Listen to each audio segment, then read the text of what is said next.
प्रिय विद्यार्थियों नमस्कार। इंजीनियरिंग मैथमेटिक्स के इस वीडियो लेक्चर में मैं आप सभी का स्वागत करता हूं। विद्यार्थियों, मैं ऑपरेशन रिसर्च का चौथा वीडियो लेक्चर रिकॉर्ड करने वाला हूं। इस वीडियो लेक्चर के अंतर्गत मैंने लीनियर को डायनेमिक से कैसे सॉल्व करना उसका एग्जाम्पल नंबर 2 बताया है। कई विविध विश्वविद्यालयों के एकेडमिक एग्जाम्स में यह प्रश्न पूछा भी गया है, तो कृपया ध्यानपूर्वक वीडियो के अंत तक बने रहें। इससे पहले मैंने जो वीडियो लेक्चर रिकॉर्ड करके अपने चैनल पर अपलोड किया है वो भी लीनियर को डायनेमिक से सॉल्व करने का पहला तरीका था। पहला तरीका से मतलब कि पहला एग्जाम्पल था। कृपया जाएं, विजिट करें, उससे कुछ सीखें और सेम टू सेम वही तकनीक मैं यहाँ पे आजमाने वाला हूँ। तो वीडियो लेक्चर के अंत तक बने रहें। आइए अब हम इस वीडियो लेक्चर को कंटिन्यू करते हैं। तो मित्रों, यहाँ पे आपको एक प्रश्न लिखा दिख रहा होगा, ध्यानपूर्वक इस प्रश्न को देखिए। Maximization of z equal 3x1 plus 5x2 और इसके रिस्पेक्ट में इन्होंने कई कंस्ट्रेंट लिख दिए। कितने कंस्ट्रेंट लिखे हैं? x1 less than equal 4, x2 less than equal 6, 3x1 plus 2x2 should be less than equal 18। आपको तीन कंस्ट्रेंट दे दिए गए हैं। तो जो हमारा बेलमैन्स प्रिंसिपल ऑफ ऑप्टिमलिटी कहता है, मैंने जस्ट इसके पिछले वाले वीडियो लेक्चर में बेलमैन्स प्रिंसिपल के बारे में ब्रीफ जानकारी दी है। कृपया उस जानकारी को देखते हुए आइए हम यहाँ पे थोड़ा सा कंटिन्यू करते हैं। जो हमारा बेलमैन्स प्रिंसिपल होता है मित्रों, क्या होता है कि f ऑफ r, यहाँ पे हमारे क्या होते हैं, जो हमारे डायमेंशनल वेक्टर्स होते हैं। डायमेंशनल वेक्टर हमारे क्या होते हैं, जो इधर RHS की साइड लिखे होते हैं। तो β1r मित्रों, β2r, β3r अप टू कहां तक हमारा जाता है, βmr, ध्यानपूर्वक समझने का प्रयास करिएगा, equal maximization of cr, maximization of xr, cr xr plus f of r minus 1, β1r minus a1r xr, comma β2r minus a2r xr, comma β3r minus a3r xr up to βmr minus amr xr। अब प्रश्न के अनुसार केवल यहाँ पे तीन constraint हैं। इसका मतलब मैं β3r तक ही लिखूंगा, उसके बाद कोई भी डायमेंशनल वेक्टर मैं यहाँ पे नहीं लिखूंगा। तो β1r, β2r, β3r equal maximization of xr, cr xr, fr minus 1, this कहां तक, केवल 3 तक। ध्यानपूर्वक समझने का प्रयास करिएगा। मैं कुछ आपको वेरिएबल से परिचित करा देता हूं। जो हमारा ये 3 है मित्रों, वो है हमारा C1, ये हमारा 5 है, ये हमारा है C2, और ये जो कंस्ट्रेंट लिखे हुए हैं इनको मैं थोड़ा सा मॉडिफाइड तरीके से लिख देता हूं, जिससे कि आपको ये पता चल जाए कि A1r, A2r, A3r क्या है। मित्रों ध्यानपूर्वक समझने का प्रयास करिएगा, बहुत ही आसान क्वेश्चन है। जैसे कि मैंने पिछले वाले वीडियो लेक्चर में प्रश्न को सॉल्व किया, सेम टू सेम उसी तरीके से ये भी हमारा सॉल्व होने वाला है। तो x1 plus 0 times of x2 should be less than equal 4, ये हमारा पहला वाला कंस्ट्रेंट इस तरह लिखा जाएगा। दूसरा वाला 0 times of x1 plus x2 should be less than equal हमारा 6, और जो हमारा तीसरा वाला लिखा जाएगा मित्रों 3x1 plus 2x2 should be less than equal हमारा 18। अब इसमें आपको ये देखना है कि भाई आपका A11, A12, A21, A22 ये सब क्या है। मित्रों x1 का जो कोफिशिएंट है वो हमारा A11 कहा जाएगा, जो x2 का कोफिशिएंट है ये हमारा A12 कहा जाएगा, यहाँ पे जो हमारा कोफिशिएंट है वो A21 कहा जाएगा, यहाँ पे ये A22 कहा जाएगा, ये हमारा A31 कहा जाएगा, और ये हमारा क्या कहा जाएगा, A32 कहा जाएगा। ध्यानपूर्वक समझने का प्रयास करिएगा। मैंने यहाँ पे बेलमैन्स प्रिंसिपल ऑफ ऑप्टिमलिटी लिख दिया फॉर 3 कंस्ट्रेंट। अब इसके बाद का हमारा स्टेप क्या होने वाला है, मैं यहाँ β1r, β2r और β3r को क्रमशः ur, इसको मैं लिख रहा हूँ vr, इसको मैं लिख रहा हूँ wr।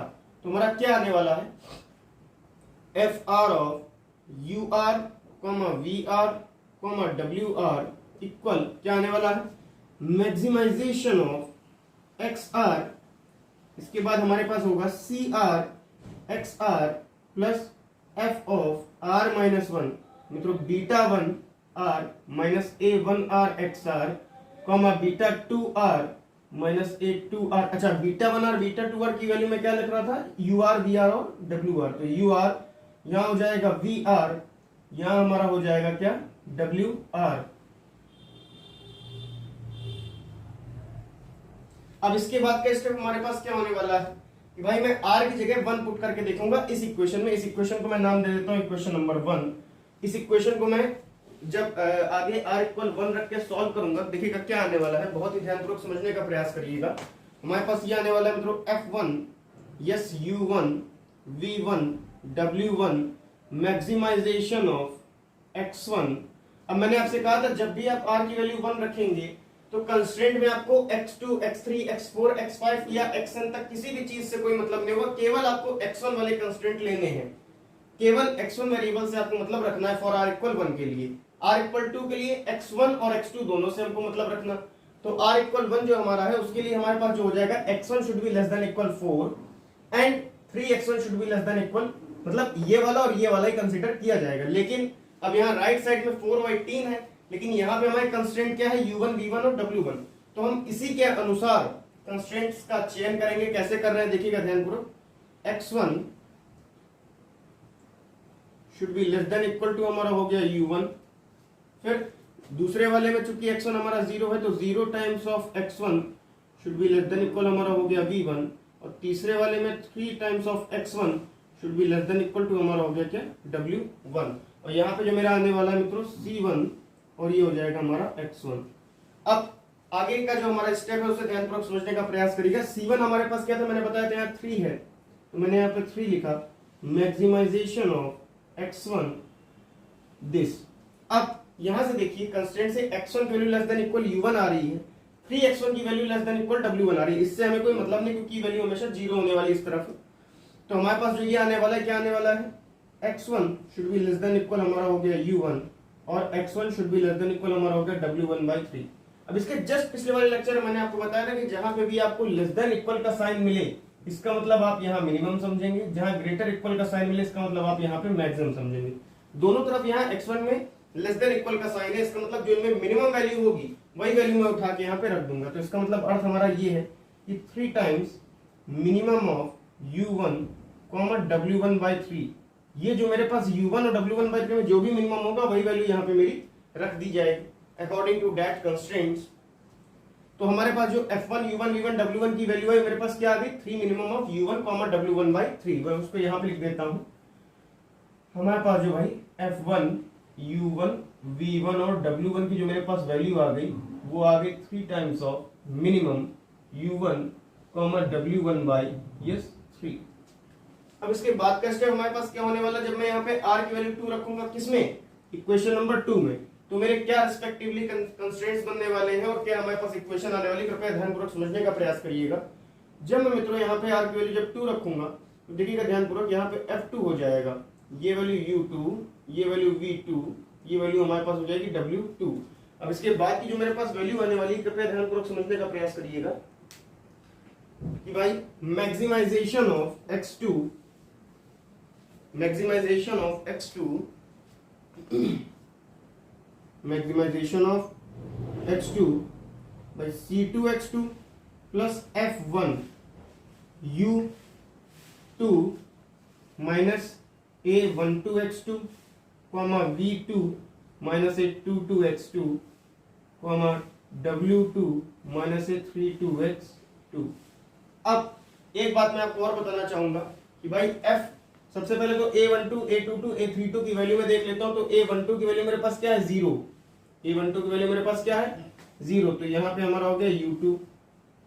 a22 की वैल्यू मेरे पास क्या है, 1, तो v2 minus x2।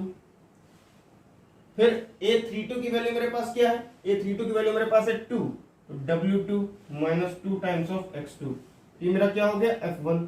अब f1 u2, v2 minus x2, w2 minus 2x2 की वैल्यू मेरे पास क्या होने वाली है भाई, f1 u1 v1 w1 की वैल्यू मेरे पास ये आई है।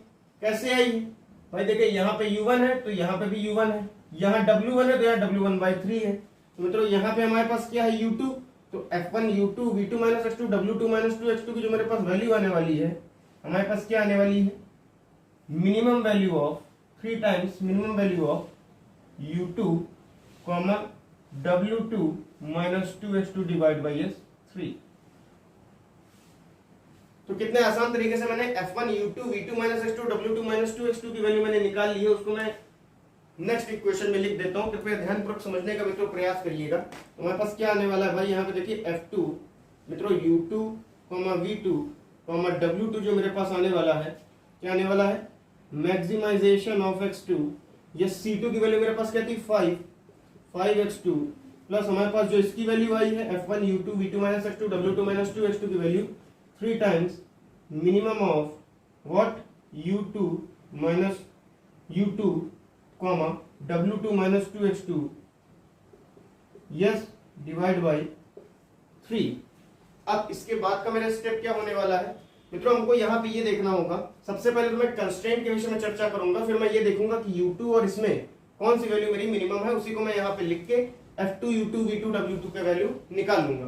तो मैं इसको मिटा के यहाँ समझाने का आपको प्रयास करता हूँ, कृपया ध्यानपूर्वक समझने का प्रयास करिएगा मित्रों।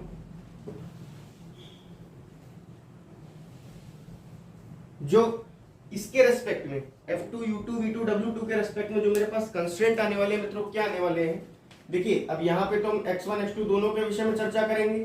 तो x1 plus 0x2 should be less than equal हमारा क्या हो जाएगा u2। हमारे पास जो दूसरी वाली वैल्यू होने वाली x0 into x1 plus x2 should be less than equal हमारे पास हो गया v2। Yes 3x1 plus 2x2 should be less than equal हमारा क्या हो गया w2 हो गया। मतलब इसके पश्चात जो हम लिखने वाले हैं भाई x1 should be less than equal u2 और यहां से x1 should be less than equal w2 minus yes 2x2 divide by 3।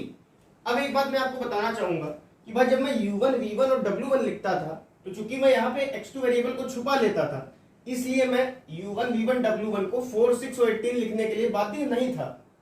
चूंकि मैं यहाँ पे x2 वेरिएबल भी लिख रहा हूँ, मतलब ऑल ओवर कंस्ट्रेंट के जितने वेरिएबल सब लिख रहा हूँ, इसका मतलब u2 की वैल्यू मेरे पास 4 आएगी, v2 की वैल्यू मेरे पास 6 आएगी और w2 की वैल्यू मेरे पास क्या आएगी 18 आएगी। तो कृपया मैं उसको लिखता हूं।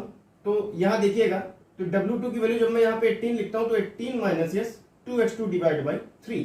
अब मैंने आपसे कहा जहां पे भी लेस देन इक्वल का साइन, इसका मतलब मिनिमम वैल्यू हमें कंसीडर करनी है। तो x1 less than equal u2 means less than equal हमारे पास हो गया 4 और x1 less than equal 18 minus 2x2 divide by 3। इसका मतलब हमको minimum of 4 18 minus 2x2 divide by 3 में दोनों वैल्यूज का चयन करना। अब हम कैसे करेंगे, कृपया ध्यानपूर्वक समझने का प्रयास करिएगा। सबसे पहला काम हम क्या करेंगे कि भाई चूंकि मैं इतना देख पा रहा हूं कि x2 की वैल्यू 0 से बड़ी और 6 से छोटी है, 6 से छोटी या बराबर है, तो सबसे पहले मैं 0 से लेकर के x2 को देखिएगा 3 तक लिखने का प्रयास करता हूं। जब मैं x2 की वैल्यू 0 डालूंगा मित्रों, तो मैं देख पा रहा हूं कि भाई यहाँ पे 18 माइनस 0 डिवाइड बाई 3 मतलब यहाँ पे 6 आने वाला है। तो 4 और 6 में जो मिनिमम है वो मेरा क्या है 4 है। अब इस बार जब मैं 1 डालूंगा तो 18 माइनस 2 डिवाइड बाई 3, भाई यहाँ पे 1 हो जाएगा ना, तो 2 इंटू 1 हमारा 2 हो गया। तो 18 माइनस 2 डिवाइड बाई 3 मतलब हमारा 16 डिवाइड बाई 3 मतलब 5 पॉइंट समथिंग आएगा, तो भी मिनिमम हमारा 4 आ रहा है। जब मैं यहाँ पे 3 डालूंगा तो 18 minus 6 divide by 3 int means ये 12 डिवाइड बाई 3 मतलब 4, तो 4 और 4 को मिनिमम या इक्वल कुछ भी कर लो 4 ही है। इसके बाद जब मैं मित्रों 4 डालूंगा तो 18 माइनस 8 डिवाइड बाई 3, अब 18 माइनस 8 हो गया 10 डिवाइड बाई 3 3 पॉइंट समथिंग, मतलब वहां पे मेरा क्या होगा 3 से जब मैं ऊपर वैल्यू डालने का प्रयास करूंगा तो मित्रों यहाँ पे जो मेरे पास वैल्यू आएगी वो हमारे पास मिनिमम वैल्यू आएगी 18 माइनस 2x2 डिवाइड बाई 3। तो मैंने यहाँ बोला कि 0 से 3 तक जब मैं x2 की वैल्यू डाल रहा हूँ तो जो मेरे पास मिनिमम आ रहा है वो कितना आ रहा है 4 आ रहा है। 3 से 6 तक जब मैं वैल्यू डाल रहा हूँ तो मेरे पास मिनिमम क्या आ रहा है मित्रों 18 माइनस 2x2 डिवाइड बाई 3। कृपया ध्यानपूर्वक समझने का प्रयास करिएगा, मैंने बहुत ही खूबसूरत चीज लिखी और यही इस प्रश्न की मेन कड़ी है। अब मैं क्या करूंगा भाई, मैंने 0 से लेकर के 3 तक x2 की वैल्यू डाली है, तो इस फंक्शन में भी मैं 0 से लेकर के 3 तक की सारी वैल्यू डालूंगा और उसके हिसाब से ये फंक्शन निकालूंगा। फिर 3 से लेकर के 6 तक डालूंगा तो फिर मैं उसके अकॉर्डिंग ये फंक्शन का चयन करूंगा। तो ध्यानपूर्वक समझने का प्रयास करिएगा मैं आगे क्या करने वाला हूं।